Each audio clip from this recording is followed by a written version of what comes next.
साधु ने विदेशी महिला के साथ जो किया सुनकर होश उड़ जाएंगे। प्रयागराज में महाकुंभ मेला अपने चरम पर था। लाखों श्रद्धालु गंगा के तट पर डुबकी लगाकर पुण्य कमा रहे थे। चारों ओर साधु संतों का डेरा था। भजन कीर्तन की ध्वनि से वातावरण भक्तिमय बना हुआ था। भक्तों की भीड़, साधुओं की साधना और गंगा की पावन धारा सब कुछ अद्भुत था। लेकिन इस महाकुंभ के दौरान एक राज था जो इस भव्यता को दागदार बना सकता था।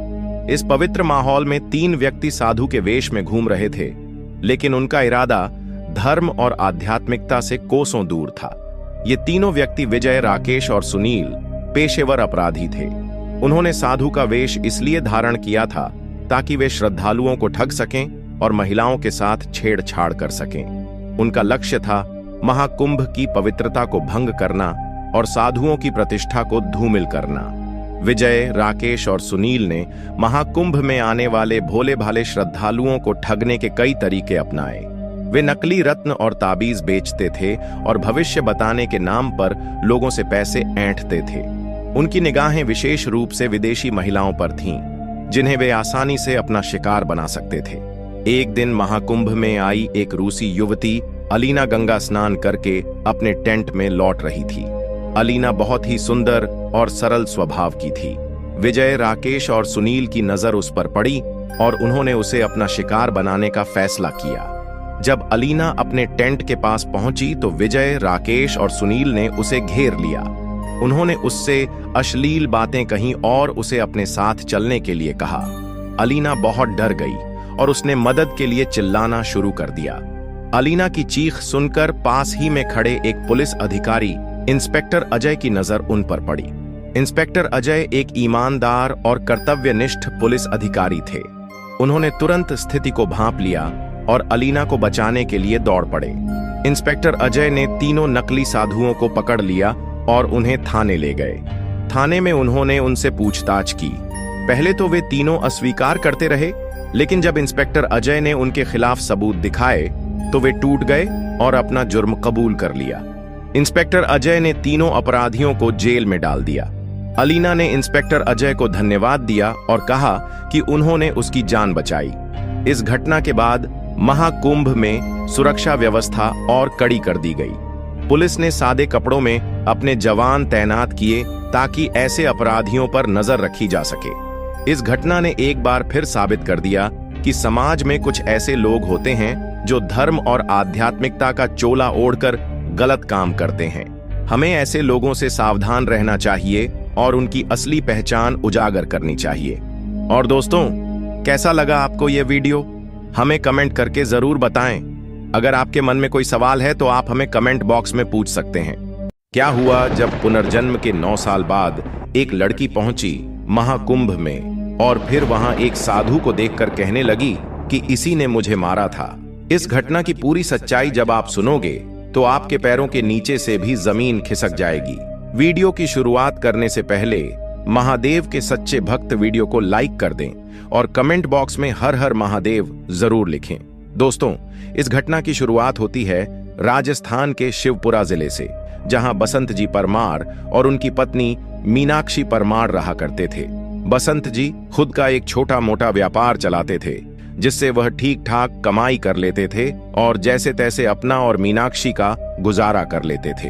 एक दिन बसंत जी को खुशखबरी मिलती है कि मीनाक्षी गर्भवती हैं। खुशखबरी सुनते ही बसंत जी खुशी से नाचने लगते हैं और फिर पूरे 9 महीने तक मीनाक्षी का बहुत अच्छे से ख्याल रखते हैं।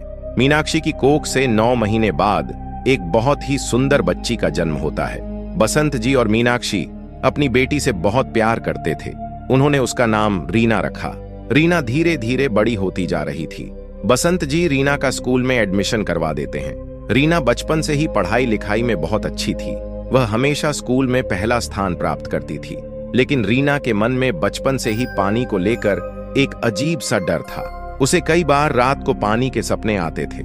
उसे ऐसा लगता था कि मानो वह पानी में डूब रही है। वह कई बार रात में जोर जोर से चिल्लाने लगती कि मुझे धक्का मत दो, मुझे बचा लो, मुझे बचा लो। जब भी वह किसी नदी या तालाब को देखती तो उसका पूरा शरीर कांपने लग जाता। बसंत जी ने कई बार कई सारे डॉक्टरों से इस बारे में बात की और रीना का इलाज करवाने की बहुत कोशिश की, लेकिन डॉक्टरों को भी इस तकलीफ के बारे में कुछ समझ नहीं आ रहा था। बसंत जी और उनकी पत्नी रीना को लेकर अब बहुत ज्यादा चिंतित रहने लगे थे, क्योंकि जब भी रीना किसी नदी या तालाब को देखती वह बेहोशी की हालत में आ जाती थी और उसकी तबीयत अचानक से बहुत ज्यादा बिगड़ने लगती थी, मानो जैसे कोई उसे जबरदस्ती नदी में धक्का दे रहा हो। वह अजीब बर्ताव करने लगती थी और वहां से भागने लगती थी। दोनों पति पत्नी को समझ नहीं आ रहा था कि आखिरकार रीना के मन में ऐसा कौन सा डर है जो उसे आज तक परेशान कर रहा है। बसंत जी ने कई बार रीना से बात करने की कोशिश की, लेकिन रीना को भी उस डर के बारे में कुछ पता नहीं चल पा रहा था। वह बस इतना ही कहती थी कि जैसे ही मैं पानी के सामने जाती हूँ मुझे पता नहीं क्या होता है, मुझे ऐसा लगने लगता है कि कहीं आप मुझे पानी में धक्का न दे दो, वहां से भाग न जाऊं, और मुझे कुछ भी समझ नहीं आता। मेरी तबीयत अचानक से बिगड़ने लग जाती है। धीरे धीरे कुछ साल बीत जाते हैं। रीना पूरे 9 साल की हो गई थी, लेकिन आज भी उसके मन में पानी को लेकर वही डर लगा हुआ था। वह जब भी पानी देखती उसकी हालत बिल्कुल बेहोशी जैसी हो जाती थी। फिर एक दिन बसंत जी अपने गांव के सबसे बड़े संत महात्मा के पास जाते हैं और उन्हें रीना के इस डर के बारे में बताते हैं। महात्मा कहते हैं कि उस बच्ची के मन में शायद पिछले जन्म का कोई भय बसा हुआ है जो उसे आज तक डरा रहा है। जिस भी दिन उसे अपने पिछले जन्म की सारी बातें याद आएंगी वह तुम्हें सब कुछ बता देगी और तब तुम्हें पता चल जाएगा कि आखिर उसके साथ ऐसी कौन सी घटना हुई जिसके कारण उसके मन में यह डर है। लेकिन तब तक तुम एक काम करो, साल 2025 में प्रयागराज में सदी का सबसे बड़ा महाकुंभ लगने वाला है। यह महाकुंभ पूरे 140 सालों के बाद आ रहा है और जो भी भक्त इस महाकुंभ में एक बार आस्था की डुबकी लगा लेता है उसके जीवन की सारी परेशानियों का अंत हो जाएगा और उसके सभी पाप एक डुबकी से ही नष्ट हो जाएंगे। तुम अपनी बेटी और अपने परिवार के साथ उस महाकुंभ में जाओ और एक बार अपनी बेटी को वहां गंगा नदी में शाही स्नान करवाओ, फिर देखना उसके मन से सारा डर अपने आप निकल जाएगा। बसंत जी को भी उन महात्मा की बातें सही लगती हैं। वह सोचते हैं कि मैं अपने परिवार के साथ महाकुंभ में जाऊंगा, महाकुंभ का लाभ भी उठाऊंगा, शाही स्नान भी होगा और सभी साधु संतों के आशीर्वाद से मेरी बेटी के मन में जो भी डर है वह भी दूर हो जाएगा। बसंत जी अपनी पत्नी और रीना की टिकट बुक करवा लेते हैं और कुछ दिनों के बाद ही वह अपने परिवार के साथ प्रयागराज महाकुंभ पहुंच जाते हैं। बसंत जी प्रयागराज में रीना को लेकर कई साधु संतों के पास जाते हैं और सभी साधु संतों का आशीर्वाद रीना को दिलवाते हैं। रीना अब थोड़ा अच्छा महसूस कर रही थी। रात बीत जाती है। अगले दिन शाही स्नान का दिन होता है। लाखों करोड़ों श्रद्धालुओं की भीड़ और हजारों साधु संतों का जमावड़ा। बसंत जी अपने परिवार को लेकर शाही स्नान की ओर बढ़ते हैं। जैसे ही वह गंगा नदी के तट पर पहुंचते हैं, रीना के मन में बहुत ज्यादा घबराहट होने लगती है। बसंत जी रीना से कहते हैं, तुम्हें बिल्कुल डरने की जरूरत नहीं है, मैं तुम्हारे साथ हूँ, हम सभी साथ मिलकर शाही स्नान करेंगे। लेकिन रीना जैसे ही अपना पहला कदम आगे बढ़ाती है उसे बहुत ज्यादा घबराहट होने लगती है और वह वहीं के वहीं बेहोश हो जाती है। उसकी तबीयत बहुत ज्यादा बिगड़ने लगती है। फिर बसंत जी गंगा नदी से एक लोटा जल भरकर लाते हैं और जैसे ही रीना पर जल के छींटे डालते हैं, रीना दोबारा होश में आ जाती है और वह डरते डरते कांपते हुए कहने लगती है, मुझे नदी में धक्का मत दो, मैं नदी में जाऊंगी तो बच नहीं पाऊंगी, मुझे नदी में धक्का मत दो। वह जोर जोर से इस प्रकार चिल्लाने लगती है। तभी वहां पास में एक बहुत ही सिद्ध चमत्कारी साधु महात्मा खड़े होते हैं। वह इस पूरी घटना को होते हुए देख रहे थे। वह बसंत जी के पास आते हैं और पूछते हैं, क्या हुआ है? बसंत जी जब उन महात्मा को पूरी घटना बताते हैं तो वह कहते हैं, ओह अच्छा, तो ये बात है। कई बार कुछ लोगों के साथ पिछले जन्म में ऐसी घटनाएं हो जाती हैं जो आने वाले अगले कई जन्मों तक उनके दिमाग में जगह बना लेती हैं। तुम्हारी बेटी के साथ भी शायद पिछले जन्म में कुछ घटनाएं हुई हैं जो इसे आज तक परेशान कर रही हैं। तुम बिल्कुल चिंता मत करो। और फिर वह रीना से कहते हैं, बेटी 2 मिनट शांति से आंख बंद करके बैठ जाओ। फिर वह अघोरी बाबा गंगा नदी में से थोड़ा जल लेकर आते हैं। अपनी हथेली में जल लेकर कुछ मंत्रों का जाप कर रीना पर जैसे ही गंगा जल के छींटे डालते हैं, तभी रीना को अचानक से कुछ होने लगता है। वह जोर से अपना माथा पकड़कर घूमने लगती है। बसंत जी यह सब होता देख बहुत ज्यादा डर जाते हैं। लेकिन वह अघोरी बाबा बसंत जी से कहते हैं, तुम बिल्कुल भी चिंता मत करो। तुम्हारी बेटी के साथ पिछले जन्म में कुछ हुआ है जो अभी तक उसे परेशान कर रहा है और उसके दिमाग में वही बातें चल रही हैं। इसीलिए तुम्हारी बेटी का यह हाल है। कुछ मिनट बाद जैसे ही रीना होश में आती है, वह वापस से चिल्लाने लगती है, मुझे नदी में धक्का मत दो, मैं तुम्हारे हाथ जोड़ती हूँ, मैं तुम्हारे पैर पड़ती हूँ। तब बसंत शांति से अपनी बेटी को पकड़कर उससे पूछने लगते हैं, क्या हुआ है, तुम इतनी डरी हुई क्यों हो? तब रीना कहने लगती है, मैं 25 साल की एक लड़की थी और मुझे धोखे से पानी में धक्का दिया गया। नदी में डूबने के कारण मेरी मृत्यु हो गई थी। मेरा नाम सुनीता है और मेरे कातिल का नाम रमेश है, जिसने मुझे जबरदस्ती पानी में धक्का देकर मेरा जीवन समाप्त कर दिया था। फिर वहां खड़े अघोरी बाबा रीना से बात करने लगते हैं और पूछते हैं, बेटी तुम किस गांव में रहा करती थी? हमें पूरा सच बताओ, तुम्हारे साथ क्या हुआ था? पूरी घटना की हमें सही जानकारी दो। तब रीना कहती है, मैं उत्तर प्रदेश के शिवगढ़ जिले में रहा करती थी। बचपन में ही रमेश से मेरे घर वालों ने मेरा बाल विवाह करवा दिया था, लेकिन जब मैं रमेश के साथ धीरे धीरे रहने लगी तो मुझे पता चलने लगा कि वह एक बहुत ही बुरा लड़का था। वो बहुत ज्यादा नशा करता था और बहुत ज्यादा जुआ खेलता था। रमेश ने धीरे धीरे जुए में हमारी सारी जमा पूंजी समाप्त कर दी थी। हमारा घर भी बिक चुका था। हमारे पास रहने को घर भी नहीं था। हम किराए के मकान में रहा करते थे। रमेश हर दिन मुझसे बहुत ज्यादा लड़ाई झगड़ा करता था, लेकिन फिर भी मैं जैसे तैसे रमेश का साथ निभा रही थी। एक दिन रमेश रात को नशे में घर आता है और मुझसे कहता है कि तुम अपनी शादी के सारे गहने मुझे दे दो, मैं जुए में पैसा हार गया हूं। लेकिन मैंने वह गहने देने से मना कर दिया। उस बात पर हमारा बहुत बड़ा झगड़ा हुआ और फिर अगले दिन सुबह के समय रमेश मुझे गांव की नदी के किनारे पर घुमाने के लिए ले जाता है। हम दोनों वहीं नदी किनारे घूम रहे थे। तभी मौका देखते ही रमेश अचानक से मुझे नदी में धक्का दे देता है। मुझे तैरना नहीं आता था और फिर मैं उस नदी के प्रवाह में बह जाती हूँ। रीना जैसे ही यह सच बोलकर अपनी आंखें खोलती है तो बसंत जी और वह अघोरी बाबा एक दूसरे को देखने लगते हैं। फिर अघोरी बाबा बसंत जी को बताते हैं कि इस बच्ची का तुम्हारे परिवार में पुनर्जन्म हुआ है। इसके साथ पिछले जन्म में जो घटना हुई वह आज तक इसे परेशान कर रही है, क्योंकि इस बच्ची को आज तक न्याय नहीं मिला है। यह बेटी तो तुम्हारी ही है, लेकिन इसके मन में पिछले जन्म की कुछ यादें हैं। शायद जब इसे न्याय मिलेगा तो इसे शांति मिलेगी और इसके दिमाग में से वह यादें और डर निकल जाएगा। फिर अघोरी बाबा कुछ मंत्र बोलकर गंगाजल के छींटे रीना पर डालते हैं और वहां से चले जाते हैं। अब बसंत जी बहुत ज्यादा परेशान थे।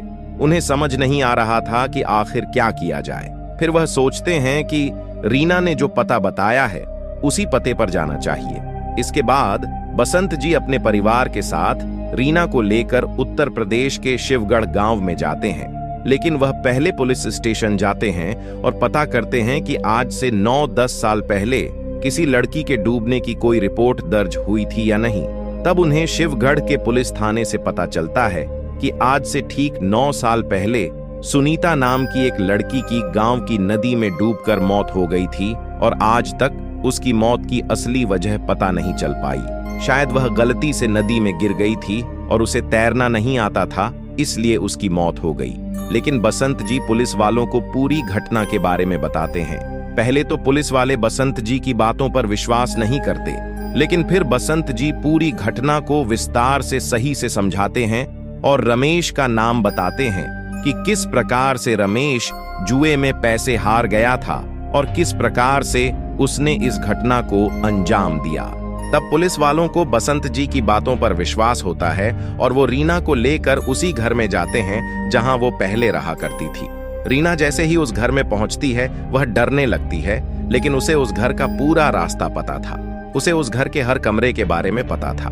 पुलिस जैसे ही घर का दरवाजा खोलती है, सामने रमेश नशे की हालत में सोया होता है और सामने ही दीवार पर सुनीता की तस्वीर लगी होती है, जिस पर उसकी मृत्यु की दिनांक 9 साल पहले की लिखी होती है। रीना जैसे ही उस तस्वीर को देखती है वह चिल्लाने लगती है, यह मैं हूं, यह मैं हूं और इसी ने मुझे नदी में धक्का दिया था। पुलिस रमेश को वहीं के वहीं गिरफ्तार कर लेती है। रमेश कहने लगता है, यह झूठ है, यह लड़की झूठ बोल रही है। लेकिन पुलिस रमेश को लेकर थाने ले जाती है और उसका रिमांड लेती है। जब रमेश पुलिस की हिरासत में होता है और उससे पूछताछ शुरू होती है तो कुछ ही मिनटों में वह सच कबूल कर लेता है और कहता है, हाँ, यह 9 साल की लड़की सच कह रही है। मैं बहुत ज्यादा कर्ज में डूब गया था। अपना घर, खेत सब कुछ बेच चुका था और मैंने अपनी पत्नी से उसके गहने मांगे थे क्योंकि मुझे कर्ज चुकाना था। लेकिन जब उसने गहने देने से मना कर दिया तो मैंने यह योजना बना ली कि मैं उसे नदी में धक्का दे दूंगा।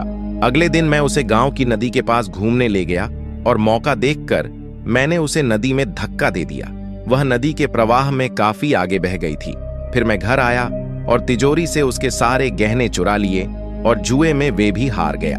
पुलिस जैसे ही यह सच सुनती है, रमेश के खिलाफ केस दर्ज कर देती है और फिर अदालत रमेश को उम्र कैद की सजा सुना देती है। रीना को जैसे ही यह खबर मिलती है, वह बहुत खुश हो जाती है क्योंकि उसे न्याय मिल चुका था। वह वापस गांव की उसी नदी पर जाती है जहां रमेश ने उसे पिछले जन्म में धक्का दिया था और उस नदी को झुककर प्रणाम करती है। अब रीना के मन से धीरे धीरे पानी का डर जाने लगा था। वह धीरे धीरे अब नदी में स्नान करना प्रारंभ कर देती है। जब बसंत जी देखते हैं कि रीना के मन से पूरी तरह से पानी का डर निकल चुका है तो उन्हें बहुत खुशी होती है। वह अपनी बेटी को खुश देखकर बहुत खुश हो जाते हैं। दोस्तों, इस घटना को सुनकर आपको क्या लगता है? क्या पुनर्जन्म की इस प्रकार की घटनाएं आज भी हो सकती हैं? आप अपनी राय नीचे कमेंट बॉक्स में जरूर दें। अगर वीडियो अच्छा लगा हो तो वीडियो को लाइक जरूर करें। अगर आप आगे भी ऐसी ही और चमत्कारी वीडियो प्राप्त करना चाहते हैं तो हमारे चैनल को सब्सक्राइब जरूर कर लें। अभी के लिए आप सभी को हर हर महादेव। क्या हुआ जब महाकुंभ में स्नान करते समय अचानक नागा साधु हवा में उड़ने लगा और फिर जो हुआ उसे देख लोगों की आंखें फटी की फटी रह गईं। आपने महाकुंभ में कई ऐसे साधु देखे होंगे जो अपने चमत्कारों से लोगों को हैरान कर देते हैं। कोई साधु कांटों पर लेटा हुआ है तो कोई साधु घंटों तक बीच नदी में बैठकर तपस्या करता हुआ दिखाई दे रहा है। लेकिन आज हम आपको एक ऐसे दिव्य साधु के बारे में बताने जा रहे हैं जिसने अपनी शक्ति से नासा के वैज्ञानिकों के भी होश उड़ा दिए। जिस काम को वैज्ञानिक 100 साल में पूरा नहीं कर पाए, वो काम एक साधु ने मात्र 30 सेकंड में कर दिया। इस घटना ने सभी को आश्चर्यचकित कर दिया और यह सवाल खड़ा कर दिया कि यह भगवान का चमत्कार था या किसी सिद्ध योगी की अलौकिक शक्ति। दोस्तों, महाकुंभ भारत का सबसे बड़ा धार्मिक और आध्यात्मिक आयोजन है। हर 12 साल में होने वाले इस महोत्सव में लाखों श्रद्धालु गंगा, यमुना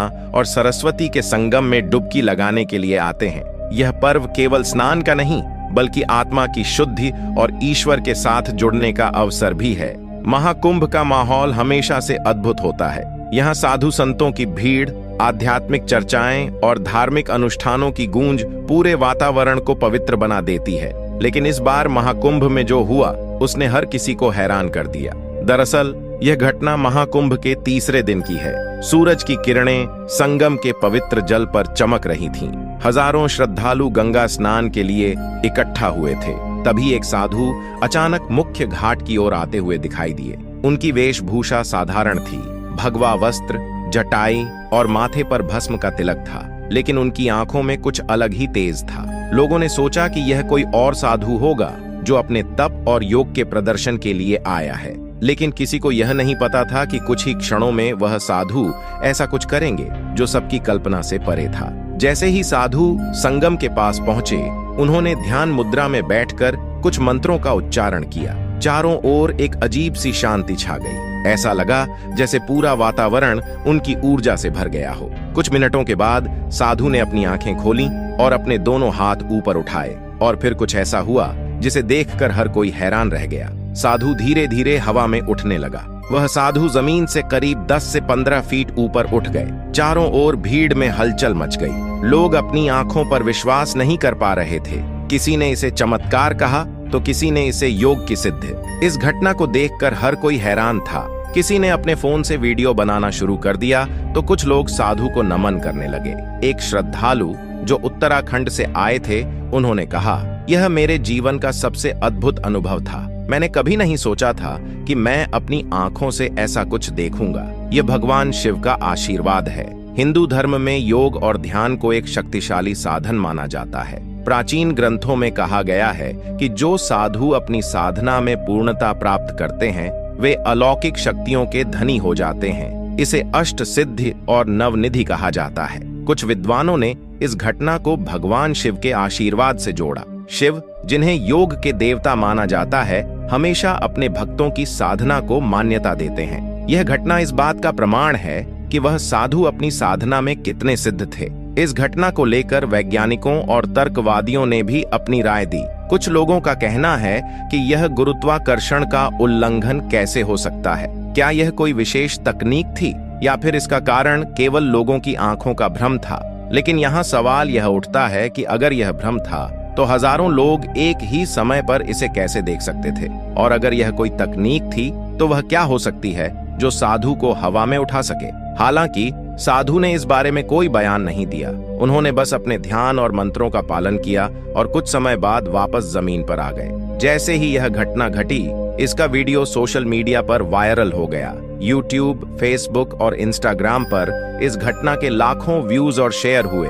लोग इस पर अपने अपने विचार दे रहे थे। कुछ ने इसे भगवान का चमत्कार कहा तो कुछ ने इसे मानव की अद्भुत क्षमता का उदाहरण। इस घटना ने महाकुंभ को और भी खास बना दिया। इस घटना ने हमें यह सिखाया कि हमारी दुनिया केवल तर्क और विज्ञान तक सीमित नहीं है। कुछ चीजें ऐसी होती हैं जो हमारी समझ से परे होती हैं। यह घटना एक उदाहरण है कि साधना और तपस्या से इंसान वह हासिल कर सकता है जो असंभव लगता है। तो दोस्तों, यह थी प्रयागराज महाकुंभ की अद्भुत घटना। अगर आपको यह कहानी पसंद आई हो तो इस वीडियो को लाइक और शेयर जरूर करें। साथ ही हमारे चैनल को सब्सक्राइब करना न भूलें ताकि आप और भी ऐसी ही रोचक कहानियों से जुड़ सकें। क्या हुआ जब प्रयागराज महाकुंभ की यात्रा के दौरान एक साधु को ट्रेन से नीचे उतारा गया? साधु के इस अपमान की वजह से उस जगह पर जो चमत्कार हुआ उसे देखकर आपके भी पैरों तले जमीन खिसक जाएगी। महाकुंभ की तैयारी जोरों शोरों पर है। नए साल के शुरुआती महीने में ही प्रयागराज में जो महाकुंभ लगने वाला है, चारों ओर उसकी चर्चा है। सभी साधु संत बेसब्री से उसका इंतजार कर रहे हैं, क्योंकि ऐसा महाकुंभ 12 साल में एक बार आता है और इस बार जो संयोग बन रहा है वो 144 साल बाद बन रहा है। हिंदू धर्म में महाकुंभ का विशेष महत्व है। साल 2025 में प्रयागराज में अब महाकुंभ लगने वाला है और जो पूरे 12 सालों के बाद लगने वाला है। ऐसे में देश के कोने कोने से साधु संतों के साथ साथ श्रद्धालु पहुंच रहे हैं। बता दें कि नए साल में महाकुंभ 13 जनवरी से आरंभ हो रहा है, जो कि 26 फरवरी को समाप्त हो रहा है। पूरे 45 दिनों तक चलने वाले इस महाकुंभ में ग्रह और नक्षत्रों की स्थिति में काफी बदलाव देखने को मिलने वाले हैं, जिससे महाकुंभ में स्नान करने से कई गुना अधिक फलों की प्राप्ति हो सकती है। उज्जैन में रहने वाले रामानंद जी महाराज भी प्रयागराज महाकुंभ में जाने के लिए काफी उत्सुक थे। उन्होंने अपनी जिंदगी में कई कुंभ के मेले देखे थे। केवल 10 वर्ष की उम्र में ही उन्होंने अपना घर छोड़ दिया था और भगवान की भक्ति को ही अपना सब कुछ मानकर भिक्षा पाकर अपना जीवन जीते आए हैं। कई लोगों ने उनके चमत्कारों को महसूस भी किया है। एक बार उन्होंने बिना माचिस के ही दिए जला दिए थे और साथ ही रामानंद जी महाराज अपने भक्तों से मात्र 20 रुपए लिया करते थे और उसका भी इस्तेमाल बच्चों की पढ़ाई में और लोगों की भलाई में ही करते हैं। ऐसे दिव्य संत को सब लोग उज्जैन आकर प्रणाम करते थे। लेकिन जब बारी आई प्रयागराज महाकुंभ जाने की तो उन्होंने 1 महीने पहले ही तैयारी कर ली थी। वो पैदल यात्रा करना चाहते थे, लेकिन उम्र दराज होने के कारण उनसे इतना चल पाना संभव ना हो सका, जिस वजह से उन्होंने ट्रेन के माध्यम से प्रयागराज जाने की योजना बनाई। उज्जैन से सीधा प्रयागराज तक शिप्रा एक्सप्रेस रात 8 बजे चलती है, जिसमें वो टिकट लिए बिना ही चढ़ गए और ट्रेन रवाना हो गई। लेकिन उन्हें इस बात का अंदाजा नहीं था कि टिकट ना लेने की वजह से उनका बहुत बड़ा अपमान होने वाला है। रामानंद जी महाराज ट्रेन के ऊपर की बर्थ पर जगह देखकर अपना कंबल ओढ़कर सो गए। लेकिन सुबह 8 बजे पर दमोह स्टेशन आने पर अचानक टीसी सबकी टिकटें देखने के लिए आ गया। एक एक करके सभी लोग अपनी टिकटें उसे दिखा रहे थे। तभी उसने रामानंद जी महाराज से कहा, मुझे आपकी टिकट दिखाइए। तब उन्होंने कहा कि मेरे पास तो टिकट ही नहीं है, साधु तो चलता ही भला, मेरे पास तो राम नाम के अलावा कोई और पूंजी नहीं है, मुझे तो बस महाकुंभ में शामिल होने जाना है। तुम मुझे तीर्थ यात्रा करने के लिए सहयोग प्रदान करो, भगवान तुम्हें आशीर्वाद देंगे। लेकिन वो टीसी तो मुसलमान था, वो मुस्लिम धर्म का था। वो अपने धर्म को लेकर कट्टर भी था। साधु महाराज के पास टिकट ना होने की वजह से उसने उन्हें बहुत जलील करना शुरू कर दिया, उन्हें अपमानित करना शुरू कर दिया। उसका कहना था कि चले आते हैं फ्री में ट्रेन की यात्रा करने, अगर टिकट के पैसे नहीं हैं तो पैदल प्रयागराज जाओ। उन्होंने साधु महाराज का हाथ पकड़कर ऊपर की बर्थ से उन्हें नीचे उतार दिया। तुरंत ट्रेन को रोका गया और दमोह स्टेशन पर ही साधु महाराज का अपमान करके उन्हें ट्रेन से नीचे उतार दिया गया।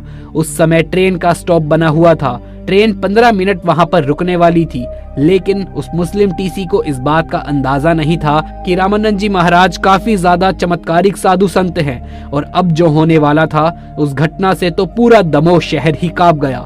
क्योंकि 15 मिनट के स्टॉप के बाद में पुनः जब ट्रेन को शुरू करना चाहा तो ट्रेन आगे बढ़ने को तैयार ही नहीं हुई। मानो ऐसा लग रहा था ट्रेन के एक ही जगह पर जैसे पहिए जम से गए हों। वो साधु महाराज सामने के प्लेटफॉर्म पर ध्यान अवस्था में बैठ गए। ऐसा लग रहा था मानो ट्रेन का इंजन खराब हो गया हो। आधे से 1 घंटा हो चुका था, लेकिन ट्रेन आगे बढ़ नहीं पा रही थी। ट्रेन के पहिए आगे बढ़ने का नाम ही नहीं ले रहे थे। कुछ मैकेनिकल इंजीनियर्स को भी बुलाया गया और ट्रेन के इंजन को चेक कराया गया, लेकिन इसी बीच में खतरा बढ़ता जा रहा था, क्योंकि आगे पीछे से ट्रेन आने की संभावनाएं थी। लेकिन किसी तरीके से व्यवस्था संभाली गई और ट्रेन के इंजन को सही करने का प्रयास किया गया। लेकिन जब इंजीनियरों ने ट्रेन को चेक किया तो पाया कि ट्रेन तो एकदम सही है, लेकिन सवाल ये उठ रहा था कि आखिर फिर वो आगे क्यों नहीं बढ़ रही थी। सब लोग बेहद परेशान हो चुके थे, लेकिन किसी को भी ट्रेन की खराबी का कोई भी कारण समझ नहीं आ रहा था। रेलवे कर्मचारियों को लग रहा था शायद इस इंजन में ही कोई समस्या आ गई है, इसलिए उन्होंने ट्रेन के इंजन को बदलकर दूसरा चालू इंजन लगाना चाहा। लेकिन जैसे ही नया इंजन लगाया गया, उस इंजन ने भी काम करना बंद कर दिया, जबकि वो एकदम सही सलामत चलकर यहाँ तक आया था। अब किसी को भी ये समझ नहीं आ रहा था कि ये चमत्कार आखिर हो कैसे रहा है।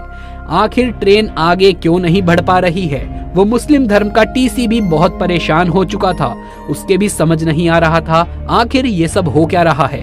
तभी उज्जैन में रहने वाले एक शख्स ने उसी टीसी को समझाते हुए कहा कि जिन बाबा को तुमने ट्रेन से नीचे उतारा है वो कोई और नहीं बल्कि चमत्कारी रामानंद जी महाराज जी हैं। उन्होंने बचपन से लेकर आज तक कई चमत्कार दिखाए हैं। तुमने उनका बहुत अपमान किया है, उनको बहुत जलील किया है और धक्के मारकर उन्हें ट्रेन से नीचे उतार दिया।